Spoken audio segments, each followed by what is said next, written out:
ये वचन आपको स्क्रीन पे नहीं मिलेगा, आपको मैं पढ़ के बताऊंगा। यहोजकेल की पुस्तक उसकी 14 आयत। तब चाहे उनमें नूह, दानियल और अय्यूब ये तीनों पुरुष हों, तो भी वो अपने धर्म के द्वारा अपने ही प्राणों को बचा सकेंगे। प्रभु यहोवा की ये वाणी है। पुराने नियम में, नए नियम में आपने नबियों को, आपने परमेश्वर के प्रेरितों को, नए नियम में, पुराने नियम में नबियों को, नए नियम में प्रेरितों को, और परमेश्वर ने भी कई लोग बाइबल में ऐसे हैं जिनका नाम ले लेकर एग्जाम्पल्स दी हैं। अब परमेश्वर कह रहा है चाहे उनमें नूह हो, दानियल हो, अय्यूब हो, तो ये वो लोग हैं जिनका नाम परमेश्वर लेता था एग्जाम्पल्स देने के लिए।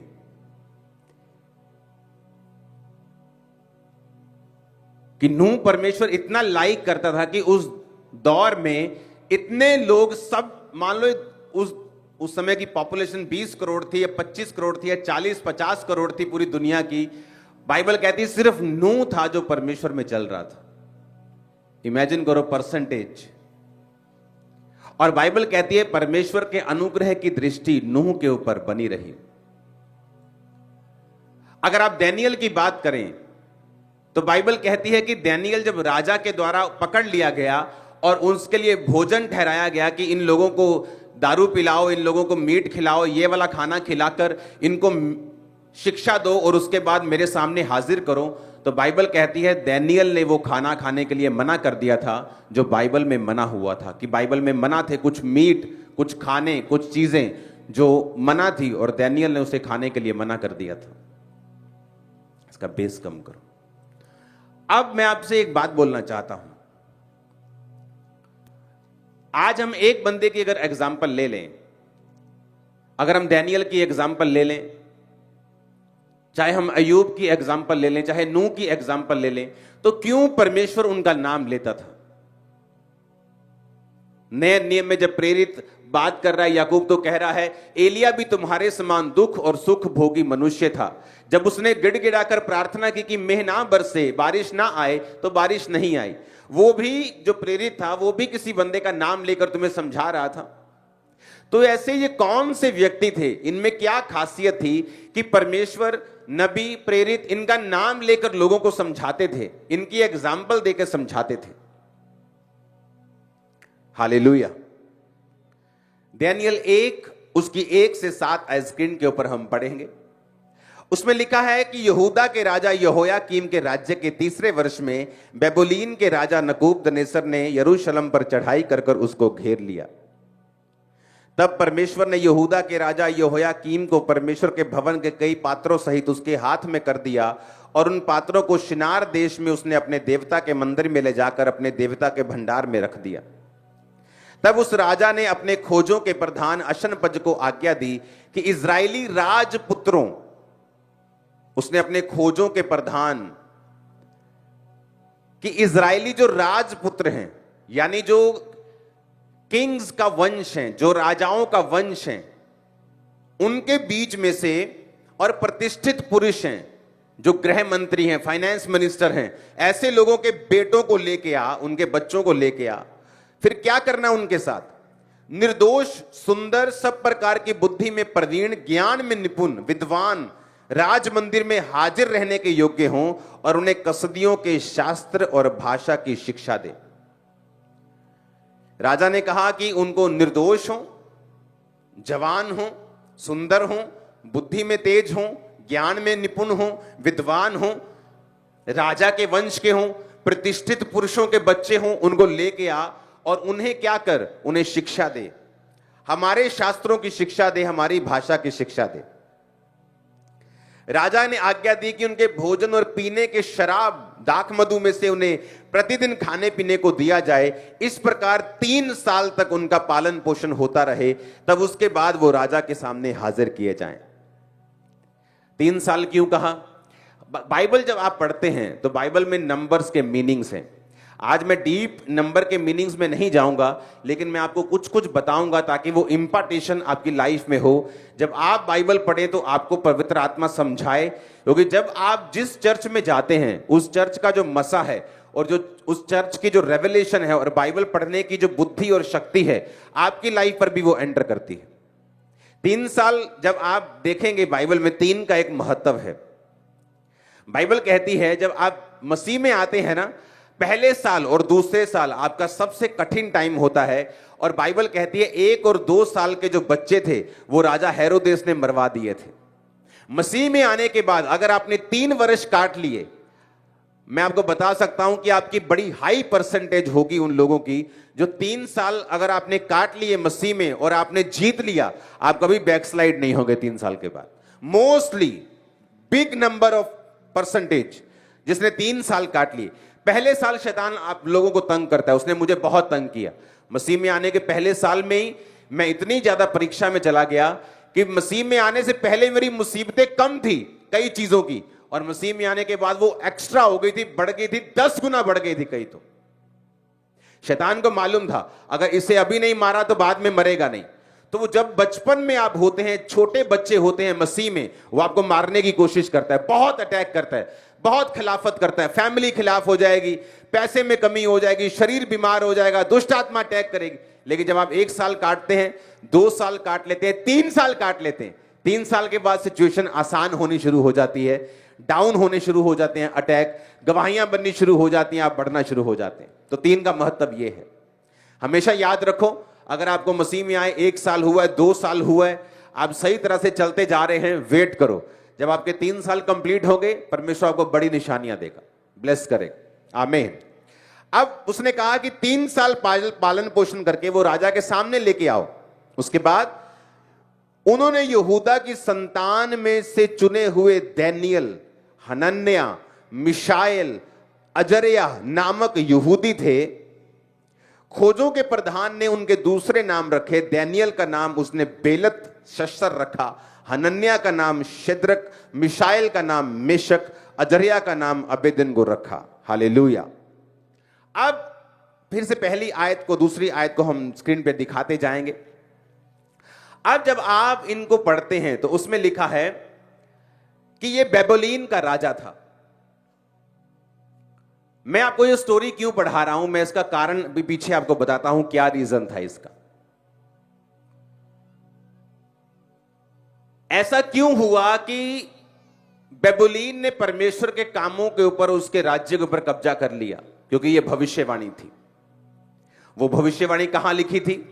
वो भविष्यवाणी हुई थी दूसरा राजा 20 उसकी 16 से 18 आयत में। हिजकिय्याह नबी जिसको कैंसर हो गया था, जिसको बीमारी हो गई थी और वो मरने वाला था, और नबी जाके बोलता है कि तू मरने वाला है, अपने घराने को आज्ञा दे, जो देनी है उसके बाद तू मर जाएगा। तो वो परमेश्वर के सामने हाथ जोड़कर माफी मांगकर रोने लगा, प्रभु से बताने लगा कि मैं वफादार रहा हूं। आंसू देखकर परमेश्वर ने उसे हील नहीं किया, वफादारी पास्ट बताया कि प्रभु मैं तेरे कामों से वफादार रहा हूं, मुझे हीलिंग चाहिए। तो परमेश्वर ने उसकी 15 साल उम्र और बढ़ा दी थी। लेकिन जब शैतान आपकी जिंदगी में परमेश्वर के काम देखता है, आप जब बीमार थे आप पवित्रताई में थे, लेकिन जिस दिन आप चंगे हो गए आप व्यभिचार में चले गए।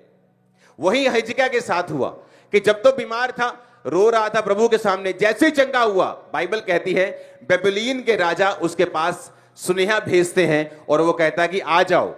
और जब बेबीलोन का राजा उसके पास आता है, लोग आते हैं, तो वो सारे अनमोल भंडार, सारे हथियारों के भंडार, सारी अनमोल वस्तुएं दिखाता है और नबी नाराज होता है। नबी बोलता है कि तुम्हें मालूम नहीं था कि वो तुम्हारा दुश्मन है, खुदा का दुश्मन है, तुमने उसे अपने अनमोल भंडार क्यों दिखाए? अब आने वाले समय में क्या होगा? यशायाह ने हिजकिय्याह से कहा, यहोवा का वचन सुन ले, ऐसे दिन आने वाले हैं जो कुछ तेरे भवन में है, जो कुछ तेरे पुरखाओं का रखा हुआ है तेरे भंडार में, वो बेबीलोन को उठ जाएगा। यहोवा कहता है कोई वस्तु ना बचेगी। तेरे पुत्र जो तेरे वंश में उत्पन्न होंगे, उनमें से भी कुछ को वो बंदी बनाकर ले जाएंगे और वो खोजे बनकर बेबीलोन के राजभवन में रहेंगे। तो परमेश्वर ने उनको प्रोफेसी दी कि तुम्हारा जो राज्य है वो अन्य जातियां लूट ले जाएंगी, क्योंकि तुम मेरे साथ बेवफा हो, तुमने मेरे साथ मेरी आवाज को नहीं सुना, मेरे वचन को नहीं सुना। जिससे मैं नफरत करता हूं तुम्हें नफरत करनी है, जिससे मैं प्रेम करता हूं तुम्हें प्रेम करना है। ऐसा नहीं हो सकता आप बोले कि पिताजी मैं आपसे बड़ा प्यार करता हूं और पिताजी के दुश्मनों से आप बात करें। जिससे पिता बात ना करता हो आप उससे हंस हंस के बात करें, इसका मतलब आप अपने पिता के साथ प्रेम नहीं करते हैं। हालेलुया। उसमें क्या लिखा हुआ है? उसमें लिखा है कि प्रोफेसी हुई, उसके बाद क्या हुआ? नबूकदनेस्सर, फिर से पढ़ेंगे दानियेल, यहूदा के राजा यहोयाकीम के राज्य के 3रे वर्ष में बेबीलोन का राजा, वही राजा जिसकी परमेश्वर ने भविष्यवाणी की थी, नबूकदनेस्सर यरूशलेम पर चढ़ाई कर उसे घेर लेता है और सारे परमेश्वर के भवन के पात्रों को, सबको, राजा को, सबको उठाकर ले जाता है। लेकिन इसमें मैं कहना क्या चाहता हूं, ये अब ध्यान से सुनना।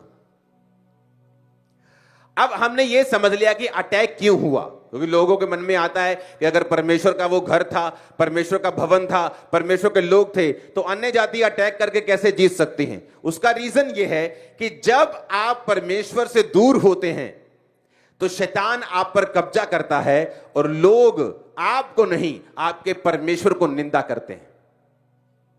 जब इजरायली काबिल नहीं रहे और पहुंचे नहीं वहां पे कनान में, तो जो मिस्रियों के सामने वो निकले थे, उन्होंने मजाक उड़ाया कि लो जी वड्डियां वड्डियां गल्लां करके निकले सी, पहुंचे तो है नहीं। पर उन्होंने ये नहीं देखा कि इजरायलियों ने रास्ते में व्यभिचार किया, बछड़ों की पूजा की, क्या क्या उन्होंने नहीं किया। नबियों के खिलाफ, परमेश्वर के दासों के खिलाफ कुड़कुड़ाए, सब पाप किए, और परमेश्वर ने वहां नहीं भेजा जहां उन्हें बुलाया गया था भेजने के लिए। आप जानते एक बात परमेश्वर ने मुझसे क्या कही आप लोगों के लिए इस आज के दिन के लिए? आप जानते हैं परमेश्वर मैं आपको क्या बोल रहा हूं, ध्यान से समझना और लिख लेना इसको। लोग इंतजार कर रहे हैं आपके फेल होने का, आपको मालूम नहीं, वो वेट कर रहे हैं आपके फेल होने का, इंतजार कर रहे हैं आपके फेल होने का। क्योंकि जो वो बोलना चाहते हैं वो लीगलाइज नहीं हो सकता, लोग उसे स्वीकार नहीं करेंगे। लेकिन जब आप फेल हो जाएंगे, वो बोलेंगे देखा हमने तो पहले ही कहा था, ये बंदा ऐसा है, ये चोर है, ये फलाना है, ये ढमकाना है। लेकिन तुम फेल तो पाप की वजह से हुए हो, उस वजह से नहीं जो लोग बोल रहे हैं। ध्यान से मेरी बात को समझना।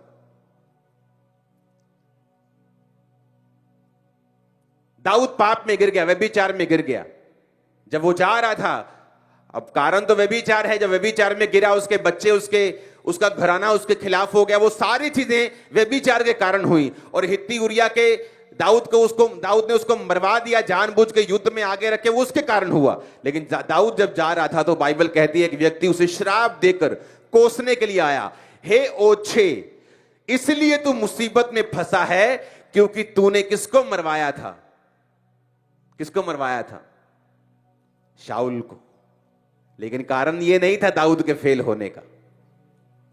दाऊद के फेल होने का कारण उसका अपना पाप था, लेकिन लोगों को बोलने का मौका मिल गया कि तू इस वजह से गिरा है। कितने मेरी बात को समझ रहे हैं?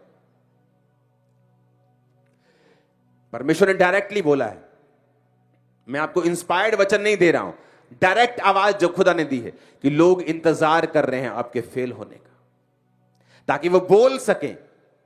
इसलिए भजन संहिता में दाऊद कहता है, हे परमेश्वर मेरे गुनाहों को क्षमा कर, मेरे अपराधों को ढांप दे, मेरा मुंह खोल दे ताकि मैं तेरा गुणानुवाद कर सकूं। क्योंकि उसका मुंह बंद हो गया था पाप की वजह से। लोग इंतजार कर रहे हैं कब आप पाप में गिरे, फेल हो जाएं, और वो अपनी टीचिंग्स को कि देखा हमने तो पहले ही कहा था कि ये व्यक्ति धार्मिक नहीं है, आत्मिक नहीं है।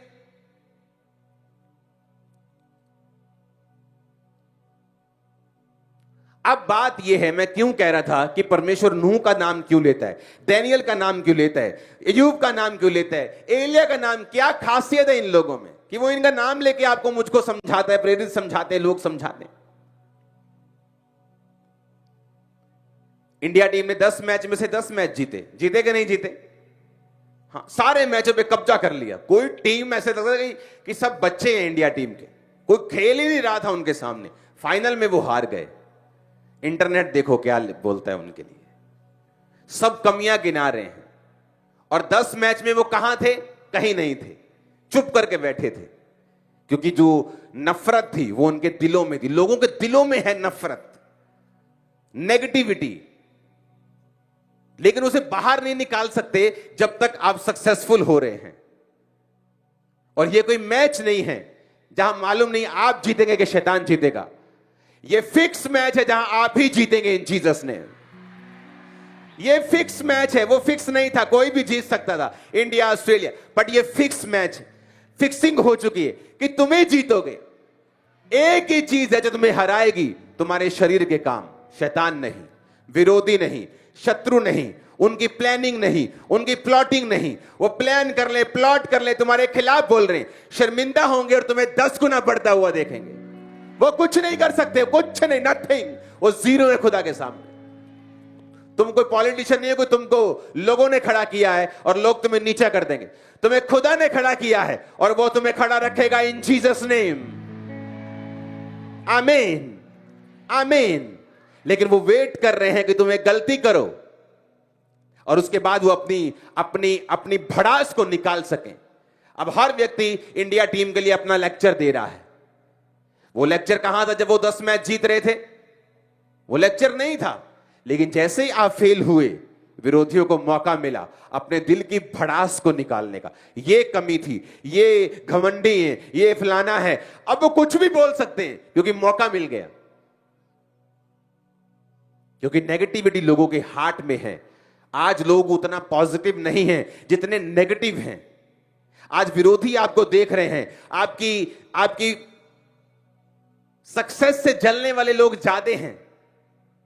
और वो क्या वेट कर रहे हैं कि कुछ हो जहां उन्हें बोलने का मौका मिले। मैं आपको खुदाबंद की इस कुर्सी पे बैठा हुआ बता रहा हूं, भविष्यवाणी कर रहा हूं, वो सारी उम्र वेट करके मर जाएंगे, मौका नहीं मिलेगा इन जीसस ने, यीशु का नाम है।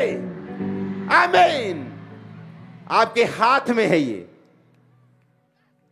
विरोधी के हाथ में नहीं है। थैंक गॉड, आपके हाथ में और मेरे हाथ में। कैसे? मैं आपको बताता हूं। जब उस लाइन को पढ़ेंगे, 3री आयत को, उस राजा ने अपने खोजों के प्रधान, खोजे कौन होते थे मालूम है? अब मैं आपको स्टोरी बताता हूं। अब राजे को अपनी रानियों की रक्षा करनी है। अब राजे की रानियां होती थी 100, 50, 40, 35।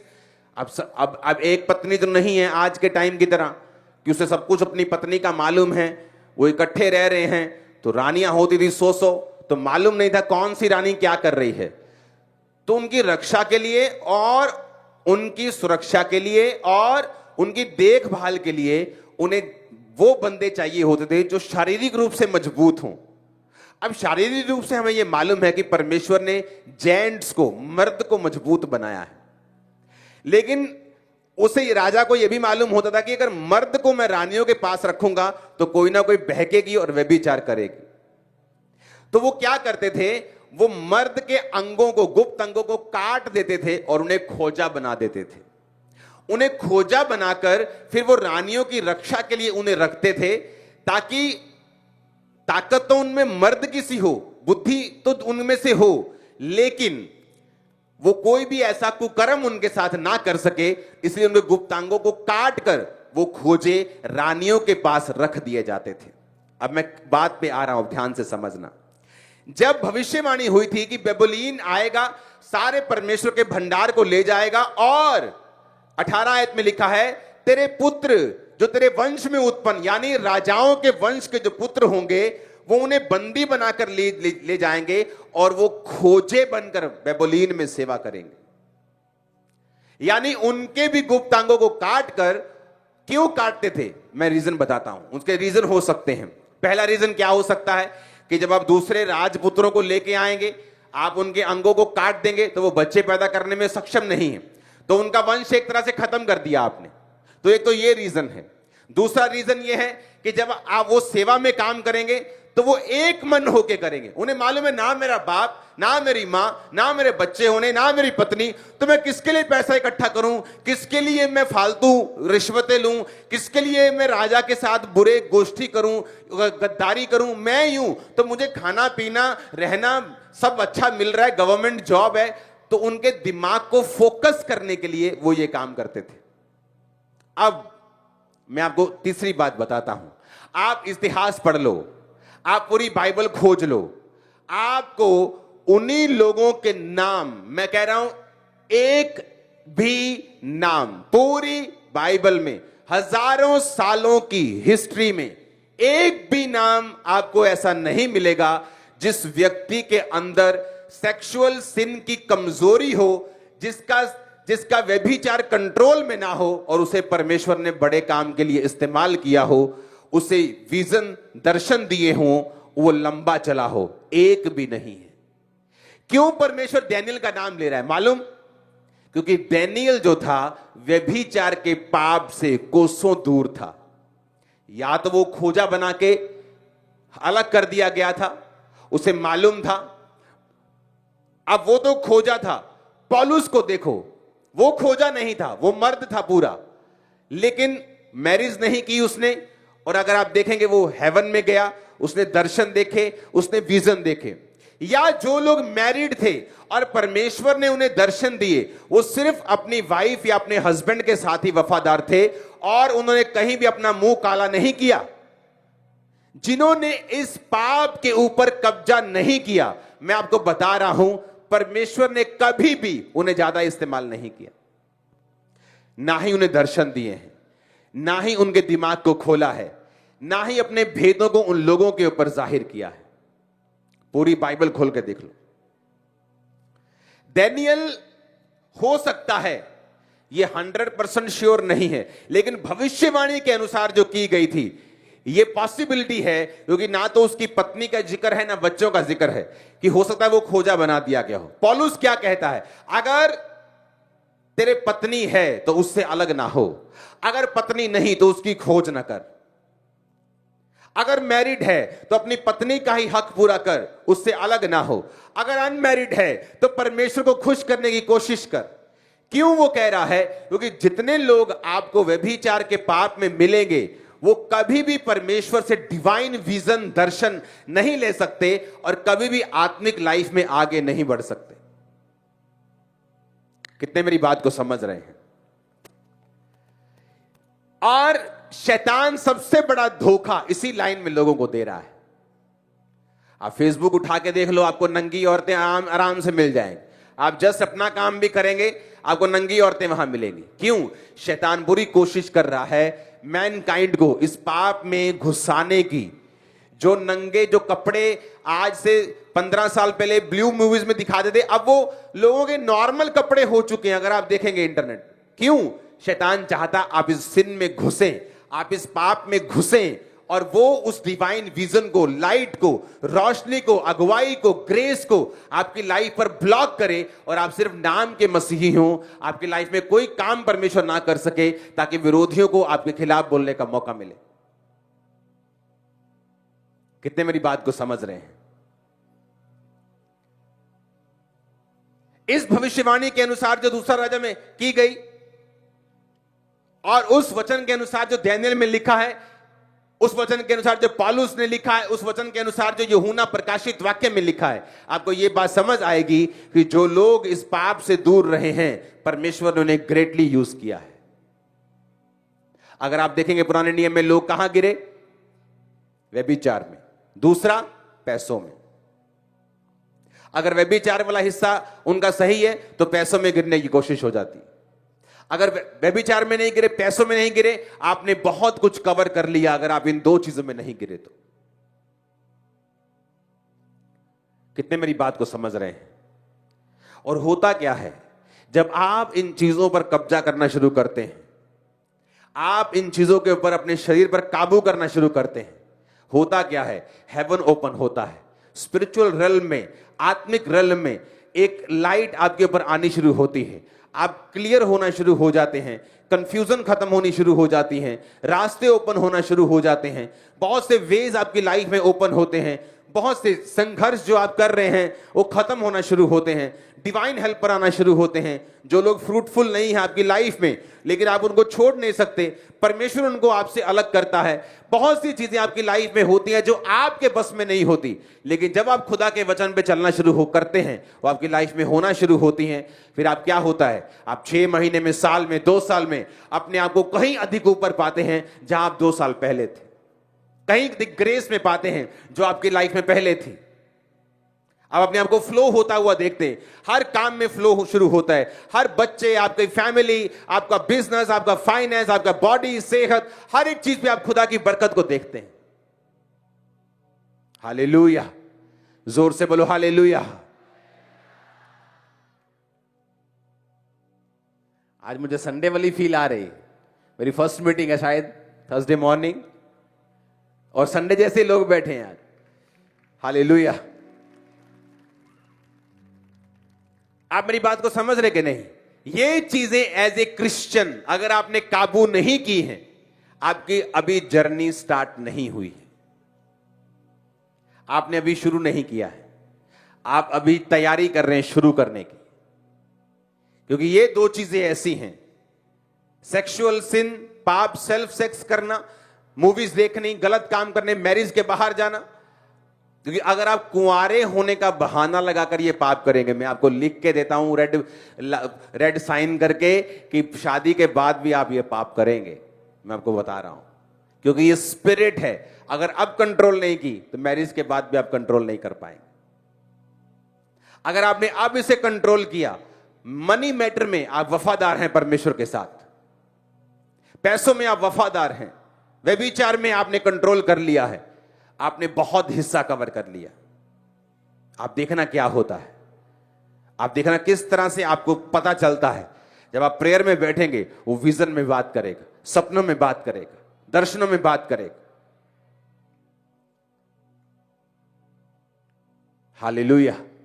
वो सपने, वो दर्शन, वो विजन आपके लिए ऐसा, वो डिवाइन जो लाइफ लोग कभी कभी महसूस करते हैं अपनी लाइफ में, वो हम रोज महसूस कर रहे हैं। क्यों? हम वो रेलम में पहुंच गए हैं, वो चीज पे पहुंच गए हैं, वो चीज को हमने काबू कर लिया है, उस पे कब्जा कर लिया है, उसको मास्टर कर लिया है, सालों उस पे चल लिया है, इसलिए हमारा एटमॉस्फेयर आसपास का चेंज हो चुका है। आप उस लाइफ को इमेजिन भी नहीं कर सकते जो मैं और मेरा परिवार जी रहे हैं, इमेजिन भी नहीं कर सकते। अगर मैं उसे बताऊंगा तो वो आपको लगेगा कि मैं आपको पता नहीं क्या चीज बता रहा हूं। हमें मालूम है फ्यूचर में क्या होने वाला है, कौन से चीजें हमें हमारी वेट कर रही है, शैतान क्या प्लान कर रहा है, उसको टाइट कर देंगे यीशु के नाम में, कान पकड़ के। हालेलुया। वो शर्मिंदा होगा, शैतान शर्मिंदा होगा, एनिमी शर्मिंदा होगा। आमीन ऊंचा चाहिए। मैंने कहा दुश्मन की सारी चालें शर्मिंदा होंगी और वो खत्म है यीशु के नाम में। आमीन ऊंचा चाहिए चर्च। हालेलुया। आप समझ रहे मेरी बातों को कि नहीं? यह है क्रिश्चियन लाइफ, जो आजकल पास्टर्स बताने से डरते हैं क्योंकि वो इन्हीं चीजों में फंसे हुए हैं। लोगों को लगता था वाह वाह वाह, वो करोड़ों रुपए पत्नी बाहर से आ रहा है, ये रोज ऐसे बैठते हैं, ये वो इंग्लैंड से आ रहा है 25 करोड़, चलो लगा दो चर्च में। पता नहीं चर्च में 2000 करोड़ का चर्च बना रहा है। जब चेकिंग हुई, मैंने कहा अगर तुम बोलोगे ना ये वाले दीवार का बिल चाहिए, कहीं भी जाके किसी भी दीवार पे, चर्च की किसी भी चीज पे हाथ रख दो तुम और बोलो इसका बिल चाहिए, मैं निकाल के दे दूंगा आधे घंटे में। किसी भी कोने में चले जाओ, किसी भी कोने में, किसी भी कोने में चले जाओ, चर्च के किसी कोने में चले जाओ, किसी फ्लोर पे चले जाओ, टाइल पे हाथ लगा दो, सीलिंग पे हाथ लगा दो, दीवार पे हाथ लगा दो, खंबे पे हाथ लगा दो, पिलर पे, बोलो इसका बिल चाहिए, मैं आपको दूंगा। जब लोगों को समझ आई कि भाई साहब जो ये बोलते हैं वो हो रहा है चर्च में, कोई घपला नहीं निकला, कुछ नहीं निकला, बिल निकले, सब कुछ निकला। और जब चेकिंग करने वाले आपके विरोधी हों और वो भी मान जाएं कि भाई साहब कमाल है,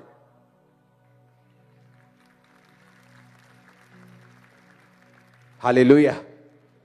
अगर आपने व्यभिचार और पैसा इन दोनों पे मास्टर कर लिया, आपने कब्जा कर लिया, इसलिए इस सेवकाई में लोगों ने व्यभिचार किया, मैंने निकाल दिया। मैंने कहा अपने नाम के आगे तुम पास्टर भी नहीं लगा सकते, तुम कहीं और जाओ, वो तुम्हें बिशप बोल दे, मुझे कोई प्रॉब्लम नहीं, लेकिन यहां नहीं हो सकता। मेरा स्टैंडर्ड है खुदा के वचन के मुताबिक इस मिनिस्ट्री का। व्यभिचार में तुम कमजोर हो, पैसे में कमजोर हो, तुम यहां का हिस्सा नहीं हो सकते, इस विजन का हिस्सा नहीं हो सकते। मुझे वही लोग चाहिए जो मेरे जैसे हों, ताकि मैं बोझ उठा सकूं, काम कर सकूं। इसलिए अनइमेजिनेबल ग्रोथ है चर्च की। लोग समझ नहीं पा रहे हो क्या रहा है, और देखो आगे होता है क्या।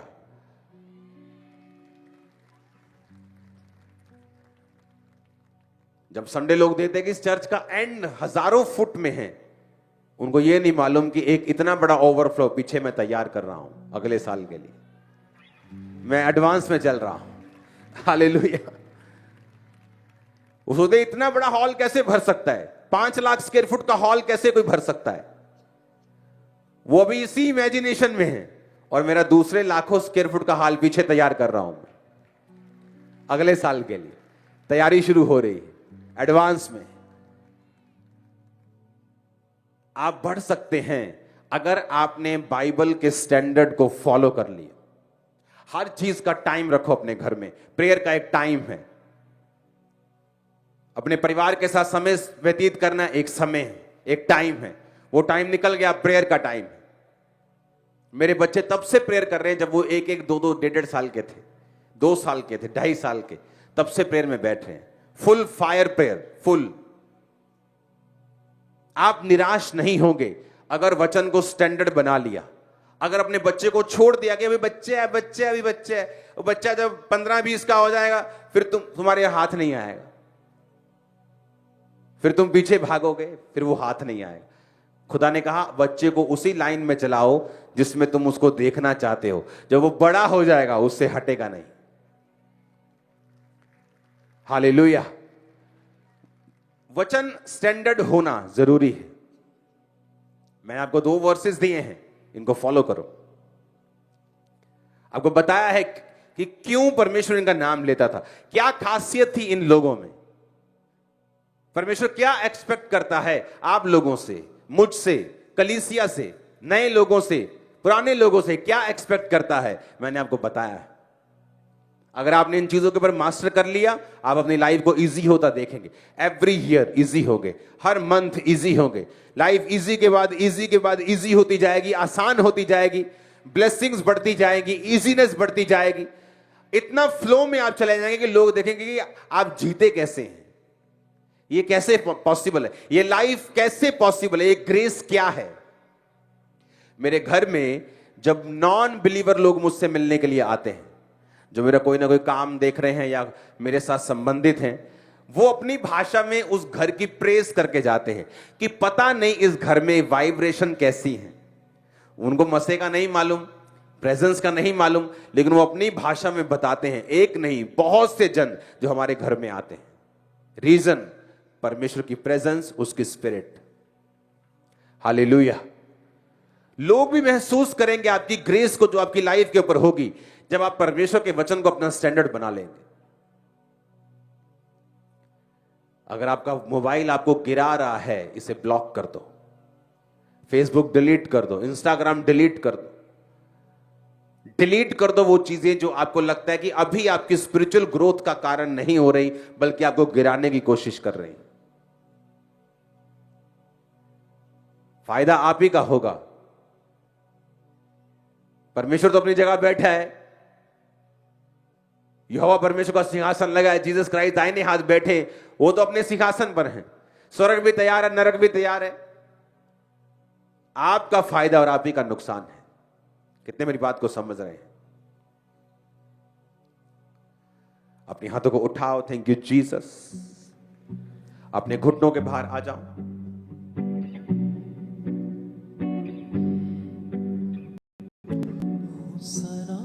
सॉन्ग चेंज कर दो, स्पिरिट का सॉन्ग।